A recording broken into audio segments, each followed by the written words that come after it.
Hi dear friends, welcome back to sports dictator channel. IPL 2025లో Sunrisers Hyderabad అయితే ఒక ధమాకాదార్ పర్ఫార్మెన్స్తోని start చేసింది. 286 కొట్టింది. సో ఈ సీజన్ కూడా అంతా ఇలానే కొట్టేస్తుంది అని అందరైతే భావించారు. ఆ తర్వాత బౌలింగ్లో చాలా వీక్గా కనిపించింది. 286 కొట్టినా కూడా కింద మీద పడి గెలిచారు. ఆ తర్వాత నుంచి స్టార్ట్ అయింది అసలు సమస్య. బౌలింగ్తో పాటు బ్యాటింగ్ కూడా వీక్ అయిపోయింది.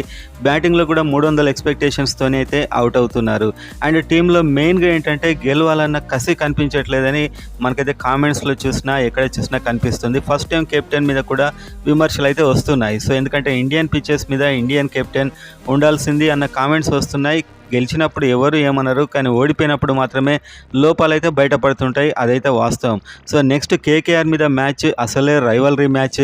వీళ్ళ మీద గెలుస్తారా, కేకేఆర్ టీం ఎలా ఉంది, అండ్ కొన్ని చేంజెస్ అయితే చాలా పెద్ద మొత్తంలో చేయబోతున్నట్టు కెప్టెన్ అయితే ఇండికేషన్స్ ఇచ్చాడు. అవేంటో చూసే ముందు కంబ్యాక్ ఇచ్చే సత్తా ఇంకా ఎస్ఆర్హెచ్కి ఉందనుకునేవారు వీడియోని గట్టిగా లైక్ చేయండి అండ్ కామెంట్ చేయండి. ఇంకేమైనా చేంజెస్ చేస్తే ఎలా ఉంటుంది, ఏ చేంజెస్ చేయాలని జస్ట్ మన అభిప్రాయాలు షేర్ చేసుకోవడానికి. ఎందుకంటే ఇలా షేర్ చేసుకున్న అభిప్రాయాలు చాలా వరకు చేంజ్ అయ్యాయి. మీరు చూశారు, జిషాన్ అన్సారీ రావడమైనా, వియాన్ ముల్లర్ రావడమైనా. సో ఇలాంటి కామెంట్స్ అండ్ ఇలాంటి అభిప్రాయాలను బట్టే చేంజ్ అవుతూ ఉంటాయి. ఎందుకంటే ఇవన్నీ పెద్ద మొత్తంలో సర్క్యులేట్ అవుతుంటాయి. అండ్ సబ్స్క్రైబ్ చేసుకోండి ఐపీఎల్ అప్డేట్ కోసం. సో వీడియోలోకి వెళ్ళినట్లయితే ఫస్ట్ మనకి నిన్నటి మ్యాచ్లో ఢిల్లీ క్యాపిటల్స్ మీద ఓడిపోవడం అయితే చాలా దారుణం అని చెప్పొచ్చు. ఆ ఓడిపోయిన విధానం కూడా, ఎందుకంటే 163 కొట్టారు. అందులో అనికేత్ వర్మ అయితే సూపర్ ఫైండింగ్ అని చెప్పొచ్చు. చాలా ఫెంటాస్టిక్ బ్యాటింగ్ అనికేత్ వర్మది. అతడు ఒక 74-41 బాల్స్లో కొట్టాడు. కొత్త ప్లేయర్ 30 లక్షలు తీసుకొని ఆ రేంజ్లో ఆడుతున్నాడు. ఎస్ఆర్హెచ్ ప్లేయర్లో నాకు మెయిన్గా కనిపించింది, నాకు కూడా పర్సనల్గా ఏంటంటే అన్ని టీమ్స్లో కూడా పర్ఫెక్ట్ ప్లానింగ్ అండ్ కోచెస్ కూడా కనిపిస్తారు.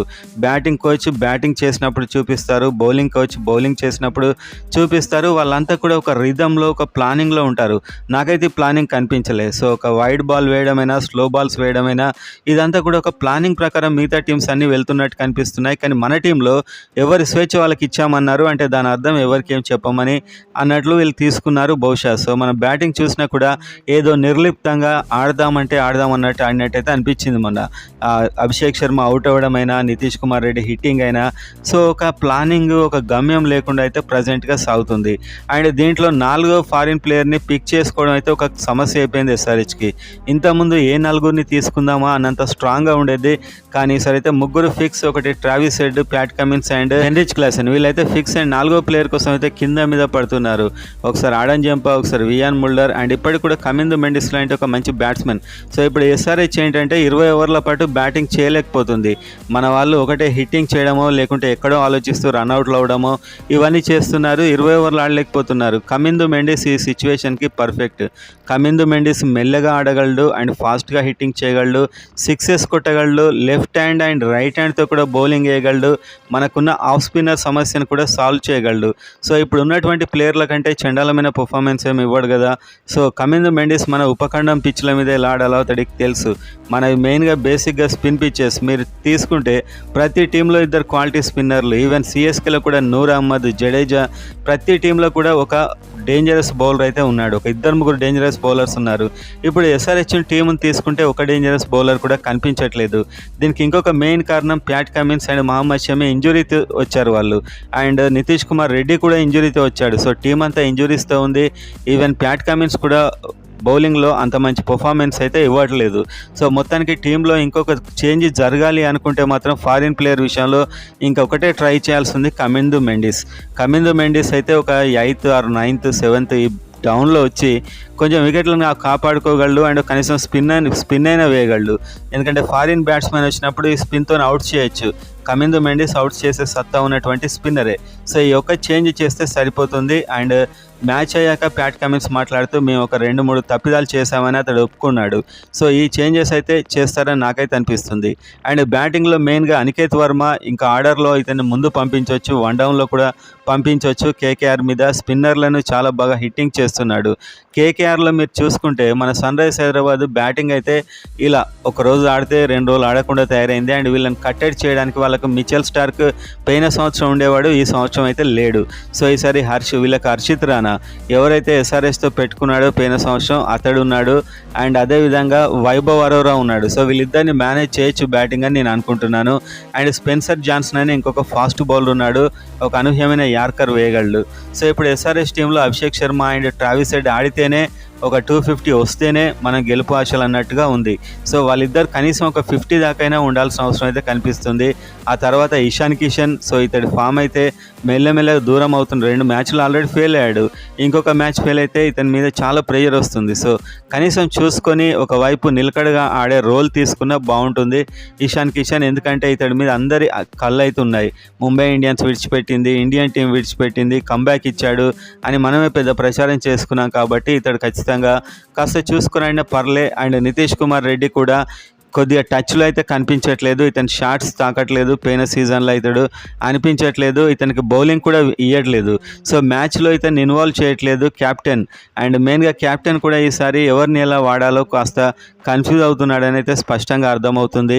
రావడమే మ్యాచ్లు రేపనంగా వీళ్ళు వచ్చారు ఆల్మోస్ట్, ఆ తర్వాత కూడా ఏదో ఈ 2 నెలలు ఆడితే అయిపోతుంది అన్న విధంగా ఆడుతున్నట్టు కాస్త నాకెందుకు అనిపించింది. మన కోచెస్ ఎక్కడ కూర్చున్నారో తెలీదు, ఆ గ్రూప్లో ఎక్కడ కూర్చుంటారో వాళ్ళ ఎంకరేజ్మెంట్ ఉండదు. సో ఇవన్నీ నాకు మిగతా మ్యాచెస్ వేరే టీమ్స్ ఆడినప్పుడు చూస్తే నాకు అనిపించేది.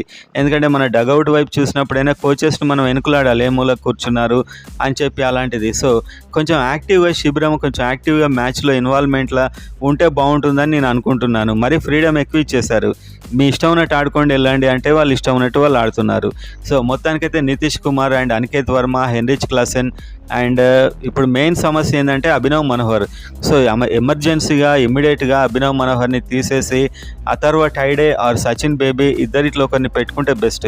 ఎందుకంటే ఇలాంటి టైంలో 3 ఛాన్సులు ఇచ్చారు అభినవ్ మనోహర్కి, ఆ 3 ఛాన్సులను కూడా అతడు వృధా చేసుకున్నాడు. సో ఇతన్ని తీసివేసి ఇతని ప్లేస్లో అనికేత్ వర్మ ఆల్రెడీ ఒక యంగ్ బ్యాట్స్మెన్ బాగా ఆడుతున్నాడు కాబట్టి అథర్వ టైడేని తీసుకుంటే లెఫ్ట్ హ్యాండర్ని చాలా బెటర్. అండ్ అదేవిధంగా కేకేఆర్ టీంలో మొయిన్ అలీ ఒక ఫెంటాస్టిక్ ఫామ్లో ఉన్నాడు, ఆఫ్ స్పిన్ బాగా వేస్తున్నాడు. సో కేకేఆర్కి వాళ్ళ కోల్కతాకి వెళ్ళి మనం ఆడుతున్నాం, వాళ్ళ పిచ్ మనలా బ్యాటింగ్ పిచ్ అయితే కాదు, మనం చూసాం స్పిన్కు సహకరిస్తుంది, స్పిన్ పిచ్లా ఉంది. సో ఇమ్మీడియట్లీ కమిందు మెండిస్ ఒక స్పిన్నర్ అండ్ జిషాన్ అన్సారీ బాగా బౌలింగ్ వేస్తున్నాడు. అండ్ అవసరం అయితే రాహుల్ చహార్ని తీసుకున్నా తప్పలేదు, ఎందుకంటే ఫాస్ట్ బౌలింగ్ మనకు పనిచేయట్లేదు, ఫాస్ట్ బౌలింగ్లో మన వాళ్ళు పెద్దగా అయితే వేయట్లేదు. సో ఈ విధంగా బ్యాటింగ్ అయితే ఉంది, బ్యాటింగ్లో ఉన్న కష్టాలు బ్యాటింగ్లో ఉన్నాయి. ఏం లేదు, ఒకవేళ ఇద్దరు ఓపెనర్స్ హిట్ అయితే ఆ రోజు 300 అవుతే ఆ రోజు గెలిచినట్టు అనేలా పరిస్థితి అయితే ఉంది. భువనేశ్వర్ని, నటరాజన్ని తీసేస్తేనే వచ్చిన పరిస్థితి ఇదంటే కాదు, పోయినసారి కూడా ఇలానే బాధారు అపోజిట్ టీమ్స్, కానీ కాస్త బెటర్. నటరాజన్ మిడిల్లో కంట్రోల్ చేసేవాడు, ఇప్పుడు ఆ నటరాజన్ కూడా లేకుండా అయ్యాడు. భువనేశ్వర్ ఓన్లీ ఫస్ట్ 2 ఓవర్స్ మాత్రమే వేసేవాడు. అండ్ ఆ తర్వాత మనం చూస్తే బౌలింగ్ విషయానికి వస్తే మహమ్మద్ షమి ఇంజురీతో వచ్చాడు, అతను ట్రై చేస్తున్నాడు కానీ ఫ్లాట్ వికెట్స్ మీద అతనికి వికెట్స్ పడట్లేదు. అండ్ మహమ్మద్ షమి అయితే ఫెయిల్యూర్ అనే చెప్పుకోవాలి ఈ సీజన్లో. నార్మల్ మహమ్మద్ షమి కాకుండా వేరే ప్లేయర్ అయితే ఇతడు సబ్స్టిట్యూట్ అయ్యేవాడు, కానీ ఆల్రెడీ ఒక 10 కోట్లు పైన పెట్టుకున్నాం, ఇక తప్పది ఇతను ఆడించాలని ఆడిస్తున్నట్టయితే కనిపిస్తుంది. అండ్ ఆ తర్వాత హర్షల్ పటేల్ బాగానే వేస్తున్నాడు, కానీ హర్షల్ పటేల్ బౌలింగ్ వేయాలంటే అక్కడ 200 టార్గెట్ని వీళ్ళు విచ్చలవిడిగా కొట్టే టైంలో స్లో బాల్స్ వేసి ఇతడైతే ఆపగలడు, కానీ వాళ్ళకి అక్కడ టార్గెట్ లేదు. కాబట్టి హర్షల్ పటేల్ ఏ టార్గెట్ను డిపెండ్ చేసుకోవాలి అనేది తెలియట్లేదు. అండ్ ప్యాట్ కమిన్స్ కూడా ఇతడు కరెక్ట్ టైంకు తీసుకురావట్లేదు. సో మొత్తానికైతే వచ్చే మ్యాచ్లో డెఫినెట్గా కెప్టెన్ కూడా కాస్త ఇన్వాల్వ్ అయ్యి ఏ టైంకు ఎవరు వస్తే బాగుంటుందో ఆలోచిస్తే బెటర్. సో ఇప్పుడు మనం చెప్పుకోవాల్సింది ఏంటంటే అభినవ్ మనోహర్ ప్లేస్లో ఇమ్మీడియట్లీగా ఒకటైతే అథర్వ టైడేని తీసుకోవాలి, అండ్ వియాన్ ముల్డర్ ప్లేస్లో కమిందు మెండిస్ని తీసుకోవాలి. మెండిస్ బ్యాటింగ్ చేస్తున్నాడు, మెయిన్గా మనకి ఇప్పుడు బౌలింగే కాదు బ్యాటింగ్ కూడా ప్రాబ్లమే. సో ఒక షిప్లో ఒకటే హోల్ ఉంటే దాన్ని అడ్జస్ట్ చేయొచ్చు, కానీ మెల్లిగా మనం చూసినట్లయితే అన్ని చోట్ల హోల్స్ అవుతున్నాయి. సో షిప్ మునిగిపోయే అవకాశాలు ఉన్నాయి, కాబట్టి కమిందు మెండిస్ని కూడా తీసుకుంటే ఇతడు ఒక స్పిన్గా కూడా పనిచేస్తాడు. సో మొత్తానికైతే సన్ రైజర్స్ హైదరాబాద్ టీం ఇక నుంచి ఇన్వాల్వ్మెంట్ అయ్యి ఒక బ్యాటింగ్ క్లిక్ అయినప్పుడే మనం ఆడతాం అనే రేంజ్లో కాకుండా తక్కువ స్కోర్ అయినా కూడా డిపెండ్ చేసుకోవాలి. వేరే టీమ్స్ చేసుకుంటున్నాయి, రాజస్థాన్ రాయల్స్ కూడా నిన్న సిఎస్కే మీద డిపెండ్ చేసుకుంది 190+ టోటల్ ఏదో. సో సంథింగ్ అలాంటి విధంగా ఉంటే బాగుంటుంది. బ్యాటింగ్ నడిచినప్పుడు ఏ ప్రాబ్లం కనిపించట్లేదు, నడవనప్పుడు మాత్రం అన్ని ప్రాబ్లమ్స్ లానే కనిపిస్తున్నాయి ఫ్రెండ్స్.